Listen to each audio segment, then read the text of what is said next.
கர்த்தருடைய பரிசுத்த நாமத்தில் இன்னைக்கு நம்ம ஏசாயா 7வது அதிகாரம் 25வது கடைசி வசனத்தை இன்னைக்கு தியானிக்க இருக்கிறோம். ஏசாயா 7:25 ஜெபத்தோடு இந்த செய்திக்குள்ளே கடந்து செல்லும். மகிமை உமக்கன்றோ, மாட்சிமை உமக்கன்றோ, மகிமை உமக்கன்றோ, மாட்சிமை உமக்கன்றோ, துதியும் புகழும் தோத்திரமாம் தூயவர் உமக்கன்றோ, துதியும் புகழும் தோத்திரமாம் தூயவர் உமக்கன்றோ, ஆராதனை ஆராதனை ஆராதனை ஆராதனை என் அன்பர் இயேசுவுக்கே, என் அன்பர் இயேசுவுக்கே, மகிமை உமக்கன்றோ.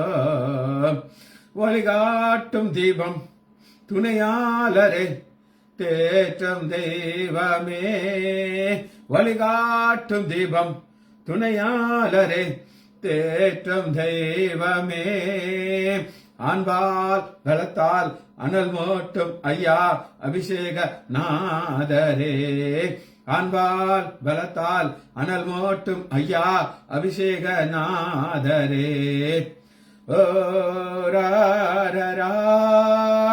ஓ கரரா ஓ வாரரா ஓ கரரா ஓ பாரரா ஓ கரரா மகிமை உமக்கன்றோ. எப்போதும் இருக்கின்ற இனிமேலும் வருகின்ற எங்கள் ராஜாவே, எப்போதும் இருக்கின்ற இனிமேலும் வருகின்ற எங்கள் ராஜாவே, ஓம் நாமம் வாழ்க, ஓம் அரசு வருக, ஓம் சித்தம் நிறைவேறுக, ஓம் நாமம் வாழ்க, ஓம் அரசு வருக, ஓம் சித்தம் நிறைவேறுக. இயேசுவின் நாமத்தினாலே ஜெபங்களை பிதாவே, ஆமென். கர்த்தருடைய பரிசுத்த நாமத்திற்கு ஸ்தோத்திரம். Mariyal sister praise lord, Kavitha sister praise lord, Selvi teacher praise lord, Daniel Rajesh praise lord, Arokiyaraj brother praise lord, Zion Kala sister praise lord. சரி, நம்ம ஏசாயா 7வது அதிகாரம் 25வது வசனம், லாஸ்ட் வசனத்தை இன்னைக்கு பார்க்க இருக்கிறோம். முதல் வசனத்தை நான் உங்களுக்கு வாசிக்கிறேன். ஏசாயா 7வது அதிகாரம் 25வது வசனம். மண் வெட்டினாலே கொத்தப்படுகிற மலைகள் உண்டு, முச்செடிகளுக்கும் நெரிஞ்சல்களும் பயப்படும், ஒன்றும் அவைகள் மாடு ஓட விடுவதற்கும் ஆடு மிதிப்பதற்கும் இடமாயிருக்கும். இதுதான் இன்னைக்கு நம்ம தியானிக்க இருக்கிற வார்த்தையில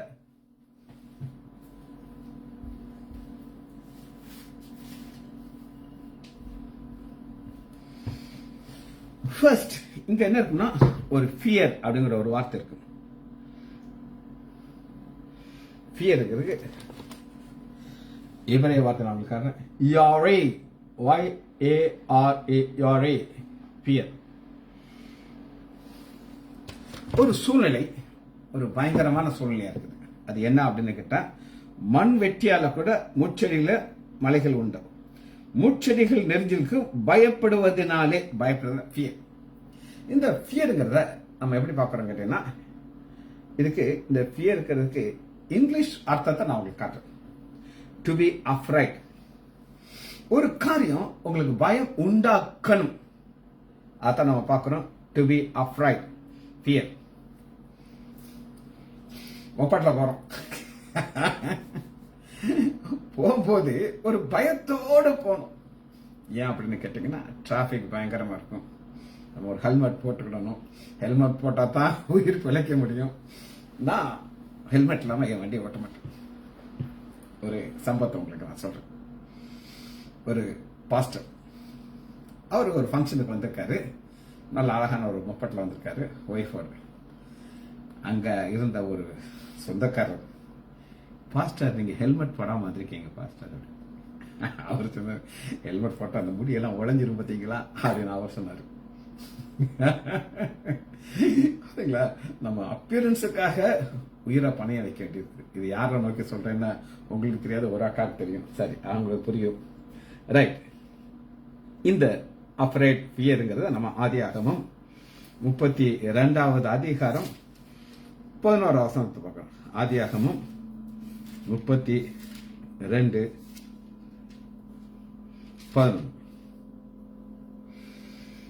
இப்ப யாக்கோபு வராரு. ஏசாக்கு பயந்திருக்கும் போது இந்த ஃபியர் யோரிங்கிற வார்த்தையை யூஸ் பண்றாரு பாருங்க. என் சகோதரனாகிய ஏசாவின் கைக்கு என்னை தப்புவியும், அவன் என்னை வந்து என்னையும் என் பிள்ளைகளையும் தாய்மார்களையும் முறியடிப்பான் என்று அவனுக்கு நான் யோரி பயந்திருக்கிறேன். என்ன அழகா அந்த வார்த்தையை நம்ம ஃபிட் பண்ணி பார்க்க முடியும். யோரி. ஆதியாகமம் 22வது அதிகாரம் இதையே ஆண்டவர் வேற ஆங்கிள் பார்க்கிறார் ஆபிரகாமை நோக்கி. இப்ப பலி செலுத்துறதுக்கு கத்தியை வாங்கிட்டார். ஒரு செகண்ட்ல ஈசாக்கு பலி ஆயிடுவார். அந்த நேரத்தில் ஆண்டவர் ஒரு வார்த்தையை சொல்லுகிறார். 12வது வசனம், நீ தேவனுக்கு பயப்படுகிறவன், தேவனுக்கு பயப்படுகிறவன், தேவனுக்கு யோரே அப்படின்னு சொல்லி ஆண்டவர் ஒரு சர்டிபிகேட் கொடுக்கிறார். மாத்திரமல்ல, ஆதியாகமம் 28வது அதிகாரம் 17வது வசனத்தை வாசிக்கும். 28:17, அவன் பயந்து, யாக்கோபு தலையில ஒரு கல்லை வச்சுக்கிட்டு படுத்திருக்கார். அந்த நேரத்தில் தேவனுடைய பிரசன்னத்துல ஒரு ஏனியை பார்க்கிறார். பார்த்துட்டு என்ன வார்த்தை சொல்லுகிறார்னா, அவன் பயந்து, அவன் யோரி. சரி, இன்னொரு வார்த்தை மட்டும் பார்த்து முடிக்க போகிறோம். யாத்ராகமம் 14வது அதிகாரம் 31 வசனம். 14:31. கர்த்தர் எகிப்திலே செய்த அந்த மகத்தான கிரியைகளை இஸ்ரவேலர்கள் கண்டார்கள். அப்பொழுது ஜனங்கள் கர்த்தருக்கு பயந்து கர்த்தரிடத்திலும் ஊழியக்காரன மோசத்திலும் விசுவாசம். பயம், விசுவாசம். சரி, யாரைய பார்த்தாச்சு. இரண்டாவது எருது, ஆக்ஸ், OX ஆக்ஸ், போனாஸ். இரண்டாவது ஆக்ஸ், OX ஆக்ஸ், போயாஸ், போயஸ் கார்டன் ஞாபகம் வச்சுக்கோங்க, இது மறக்க மாட்டீங்க. போயாஸ் இது கிரேக்க வார்த்தை. ஆனால் நீங்க புதிய ஏற்பாட்டில் இதை நீங்க பார்க்கலாம். கிரேக்க வார்த்தை புதிய ஏற்பாடு எழுதப்பட்டது, கிரேக்க வார்த்தை எழுதப்பட்டது. அதனால இந்த ஆத்தர் இங்கிருந்து இருக்கிறார். லூக்கா 13வது அதிகாரம்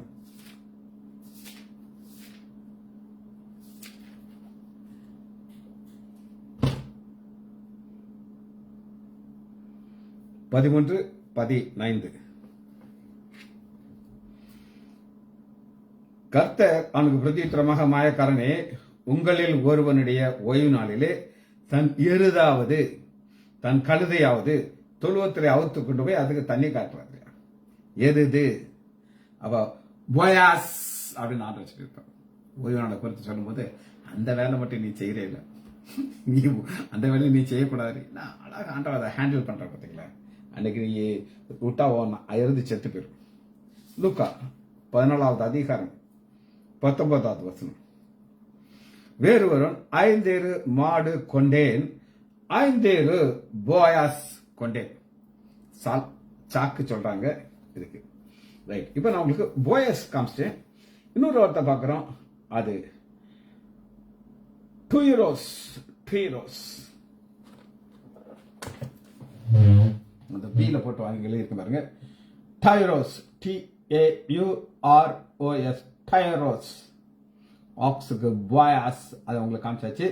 அடுத்து டைரோஸ், TAUROS, டைரோஸ்.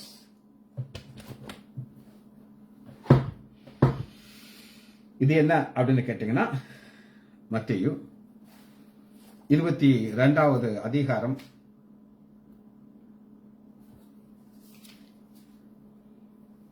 22:4.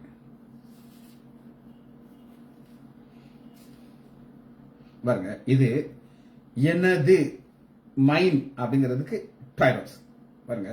அப்பொழுது அவன் வேறு ஊழியக்காரர்களை அழைத்து, நீங்கள் போய் இதோ என் விருது, என் எருதுகள் கொளுத்த ஜந்துகளான், என் எருது, என் அப்படின்னு சொல்லும்போது அதுக்கு யூஸ் பண்ற வார்த்தை பைரோஸ். சரி, என். அப்போஸ்தலர் 14வது அதிகாரம் 13வது வசனம். இப்ப பவுல் ஒரு அற்புதத்தை செய்கிறார். அந்த நேரத்தில் இவரை கடவுள்னு சொல்லி உயர்த்தி அவருக்கு பலி செலுத்துறதுக்காக என்ன கொண்டு வராங்கன்னு கேட்டீங்கன்னா, அப்போஸ்தலர் 14:13 அல்லாமலும் பட்டணத்துக்கு முன்பு இருந்த யூப்பேத்தியர்களுடைய கோயில் பூஜாரி இருதுகளையும், அவன் இறுதியை கொண்டாடுறான். அதனால என்ன வார்த்தை கொடுத்திருக்காங்க? பைரோஸ் கொடுத்திருக்கு. இன்னொரு வார்த்தை அதை பார்த்து முடிக்க போயிடும். 1 கொரிந்தியர் 9வது அதிகாரம் 9வது வசனத்துல, போரடிக்கும் மாடு, போரடிக்கிற மாட்டை வாய் கட்டாதிருக்க சொல்லியிருக்கிறார். இப்போ போரடிக்கிற என் இதற்கு யூஸ் பண்ற வார்த்தை பைரோஸ்.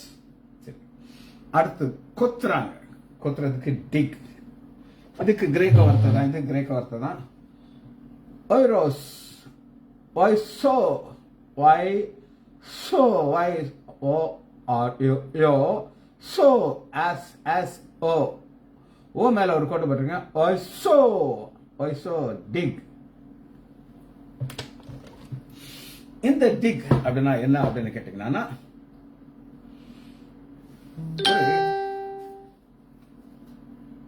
சூப்பர்வைசர் இவருக்கு திடீர்னு ஆண்டவர் சீட்டை கிளிக்கிறார், நீ போ, உனக்கு வேலை கிடையாது அப்படின்ட்டு.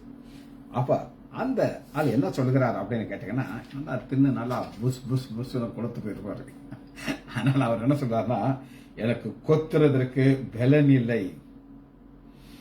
லூக்கா 16வது அதிகாரம் 3 வசனம்.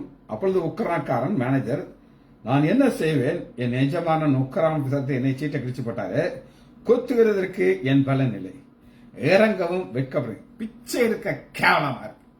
அந்த கொத்துறதற்கு இதுக்கு என்ன வார்த்தை கொடுத்திருக்க அப்படின்னு கேட்டீங்கன்னா, ஒருசோ, ஒருசோ. சரி, இதுல இன்னொரு வார்த்தை இருக்குது, அதை நாம பார்க்க போறோம். எக்ஸோரோசோ பாருங்க, இந்த பி போட்டுக்க பாருங்க, எக்ஸோ, இஎக்ஸ்ஓ, எக்ஸோர், இரோசோ, அந்த இரோசோ சேம், எக்ஸோரோசோ, E X O R U S S O, எக்ஸோரோசோ. இது என்ன அப்படின்னு நீங்க கேட்டீங்கன்னா, ஒரு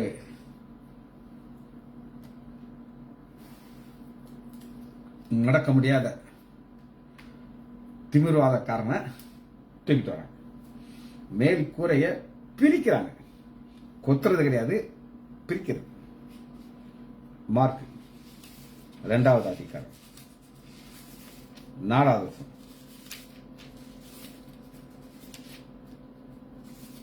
மார்க் 2:4 ஜனக்கூட்டத்தின் நிமித்தம் அவருக்கு சமீபமாக சேரக்கூடாமல் அவர் இருந்த வீட்டின் மேல் கூரையை பிரித்து திறப்பாக்கி. இந்த பிரித்து திறப்பாக்கிங்கிறதுக்கு எக்ஸோர் இரோசோ, அந்த இரோசோ சேம், எக்ஸாரோசோ. பவுல் இன்னொரு வார்த்தை சொல்றாரு, பிடுங்கி, பிரிச்சு, கொத்தி. கலாத்தியர் எடுத்துக்காங்க, சூப்பரான வார்த்தை. இது யாராலும் இந்த வார்த்தையை சொல்ல முடியாது. கலாத்தியர் 4வது அதிகாரம் 15வது வசனத்தை சொல்கிறாரு, அப்பொழுது நீங்கள் கொண்டிருந்த ஆனந்த பாக்கியம் இங்கே, கண்களை பிடுங்கி எனக்கு கொடுக்கணும். கண்களை பிடுங்கிறோம், கொத்துறதுக்கு வேற வார்த்தை, திறப்ப பிரிக்கிறதுக்கு வேற வார்த்தை, பிடுங்கிறதுக்கு ஒரு வார்த்தை. அதைத்தான் நம்ம பார்க்கிறோம். எக்ஸோடோசோ, பிடுங்கிறது, கண்களை. சரி, கடைசியாக ஒரு வார்த்தையை பார்த்து லாங்குவேஜ் முடிக்க போறோம். கேட்டில், எஃபா, கேட்டில், CATTE, கேட்டில். எஃபா, ELEPH, எல்ஃபா, கேட்டில். ஆயிரக்கணக்கான கூட்டங்கள் மந்தையாக மேகிறது. இது இவர் பழைய ஏற்பாட்டிலிருந்து அந்த வார்த்தை எடுக்கிறார். இது எபிரேய வார்த்தை இது. அதனால பழைய ஏற்பாட்டுக்கு போயிடும். உபாகமம் 7வது அதிகாரம் 13வது வசனம். 7:13 நான் உங்களுக்கு சொல்றேன். நான் அந்த வார்த்தையை செலக்ட் பண்ணும்போது அந்த வசனத்தில் இருக்கிற இங்கிலீஷ் வார்த்தைகளை மட்டும் எடுத்து எழுதிருக்கேன் ஒரு பேப்பர்ல. எடுத்துட்டு முதல்ல எபிரேய வார்த்தையில் அது கிடைக்குதான் நான் பார்ப்பேன், தேடி பார்ப்பேன். எபிரேய வார்த்தை இருந்தா அதுக்கு நான் எபிரேய வார்த்தைகளோடு நான் எழுதிக்கிறேன். எபிரேய வார்த்தையில இல்லைன்னா கிரேக்க வார்த்தைக்கு போயிடும். இதுதான் என்னுடைய ப்ரொசீஜர். இந்த கேட்டில் எஃபாங்கிறது எபிரேய வார்த்தை. உபாகமம் 7வது அதிகாரம் 13வது வசனம்.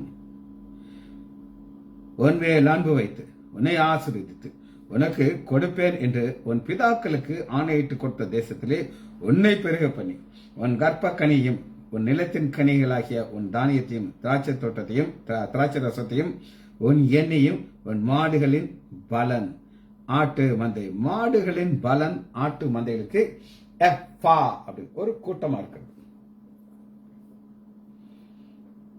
ஒரு கிஃப்ட நான் உங்களுக்கு காட்டுறேன். கிஃப்ட் ஒரு பெண்ணுக்காக ஒரு ராஜா ஒரு கிஃப்ட் கொடுக்கும்போது என்னெல்லாம் கொடுத்தாரு அப்படின்னு கேட்டீங்கன்னா, ஆதியாகமம் 20வது அதிகாரம் சாரால ராஜா பார்த்தாரு, ஆசைப்பட்டாரு. ஆண்டவர் அவருடைய ஆசைக்கு ஆப்பு வச்சாரு.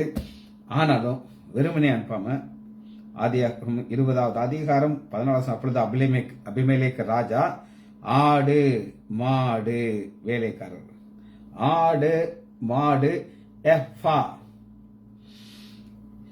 இன்னொரு வார்த்தை மட்டும் இருக்கு.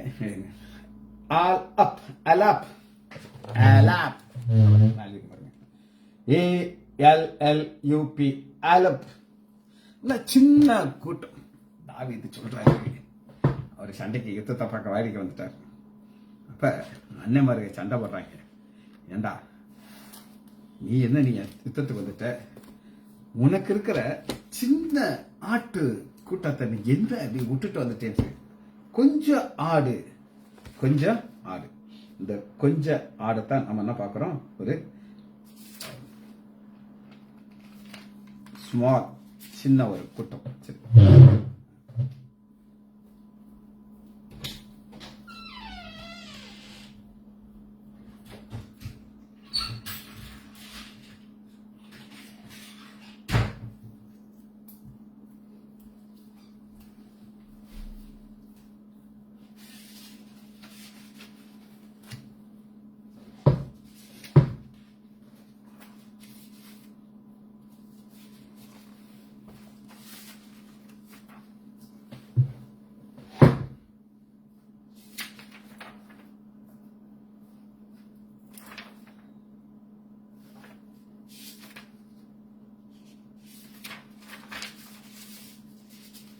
சரி, நம்ம இன்னைக்கு பார்க்க போற அடுத்த வார்த்தை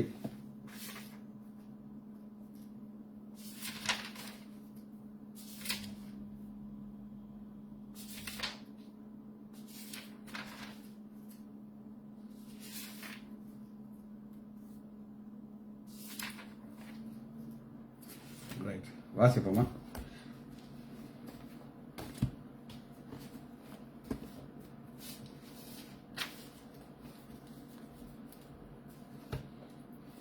இது ஒரு வித்தியாசமான ஒரு டீச்சிங், அதனால கொஞ்சம் குழப்பங்கள் உண்டு. நான் வசனத்தை வாசிட்டு அப்புறம் நம்ம வசனத்துக்குள்ள போயிடும். ஏற்கனவே வாசித்த திரும்ப வாசிக்கிறேன்.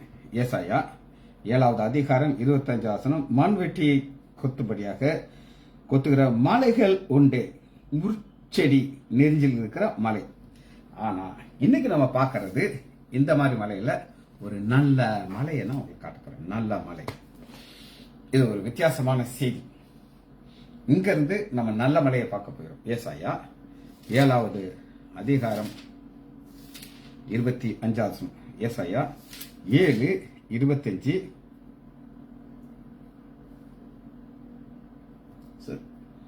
உபாகமம் 3வது அதிகாரம் 25 உபாகமம் 3:25. மோசே ஒரு ஸ்டேட்மெண்ட் சொல்றாரு. நான் கடந்து போய் யோர்தானுக்கு அப்புறத்தில் உள்ள அந்த நல்ல தேசத்தையும் நல்ல மலையையும். நல்ல மலை. இப்ப நம்ம பார்க்கறது சாபம் அடைந்த மலை, நெரிஞ்சில் முள். மண்வெட்டியை வச்சு கொத்தவே முடியாது, அந்த அளவு இருக்கிற மோசமானது. ஆனா ஆண்டவர் நம்மளை புதிய வருஷத்துக்கு கொண்டு போகிறார். அப்படி இந்த வருஷத்துல நமக்கு எப்படி இருக்கும்னா நல்ல மழை நம்ம பார்க்கிறோம். இந்த நல்ல மழைங்கிறது என்ன அப்படின்னு கேட்டீங்கன்னா, முதல்ல அந்த மலையை நான் உங்களுக்கு காமிச்சிடுறேன். லூக்கா 9வது அதிகாரம் 28. லூக்கா 9:28. இயேசு ஒரு மலைக்கு ஏறினார். அந்த மலையில அவருக்கு மறுரூபமாகிறார். இதுதான் நல்ல மலை. இந்த நல்ல மலையை குறித்து நம்ம ஒரு சில காரியங்கள் பார்க்க இருக்கிறோம். சரி, இந்த நல்ல மலையை வேதம் நமக்கு எப்படி காட்டுது அப்படின்னு கேட்டீங்கன்னா, நம்பர் 1 முதல் மலையை பார்க்கிறோம். அது யாத்ராகமம் 3வது அதிகாரம் 21. 3:20.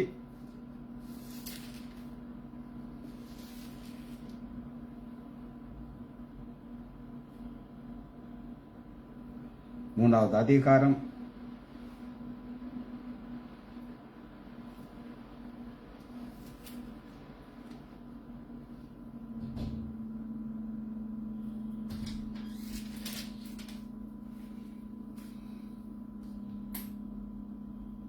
1வது வசனம். தேவ பர்வதமாகிய ஓரேப். ஃபர்ஸ்ட் தேவ பர்வதம் எல்லாமே அவதாங்க உண்டாக்குனார், அந்த சந்தேகம் இல்லை. ஆனா இந்த தேவ பர்வதம்ங்கிறது என்ன அப்படின்னு கேட்டீங்கன்னா, ஒரு இணைப்பு கொடுக்கிற காரணம். பரலோக தேவன், மகிமையின் தேவன் ஒரு சாதாரண ஒரு மனுஷனாக மோசே கூட கான்டாக்ட் வைக்க போயிடும். எப்படி அப்படின்னு கேட்டீங்கன்னா, ஒரு அட்ராக்டிவான ஒரு காரியத்து மூலமாக. நம்ம ஏசாயால வாசித்த வசனம் ஒரு நம்மளால யூஸ் பண்ண முடியாத ஒரு காரியம். இது நமக்கு அடையாளமாக இருக்கு. நம்ம யூஸ் பண்ண முடியாம இருந்த ஆண்டவர் நம்மளை யூஸ் பண்றதுக்கு ஓரேப்ங்கிற தேவ பர்வதத்திற்கு வருகிறார். அவர் இறங்கி வருகிறார். யாரை பார்க்கறதுக்கு? மோசையை சந்திக்கிறதுக்கு. எது மூலமாக? ஒரு முட்செடி. இங்கேயும் முட்செடி பார்க்கிறோம், அங்கேயும் முட்செடி பார்க்கிறோம். இந்த முட்செடி அட்ராக்ட் பண்ணுது, ஒரு மனிதனை ஈர்க்குது. மோசை சொல்றாரு, நான் அதை கிட்ட அதை பார்ப்பேன்.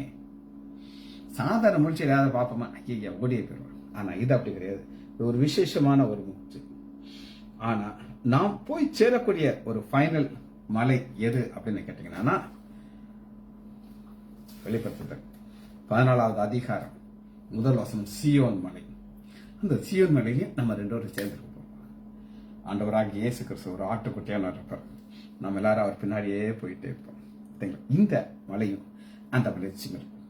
இந்த மலையில மோசே கொஞ்ச நேரம் தான் இருந்தார். ஆனா நம்ம நித்தியத்துல அந்த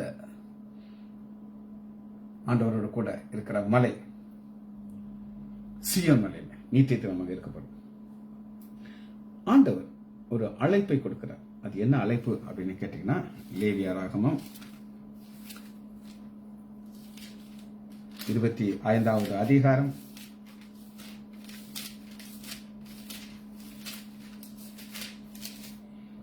25வது அதிகாரம் 55வது வசனம். இஸ்ரவேல் புத்திரர் என் ஊழியக்காரர், அவர்கள் நான் எகிப்து தேசத்தில் புறப்பட்டேன். என் ஊழியக்காரரே.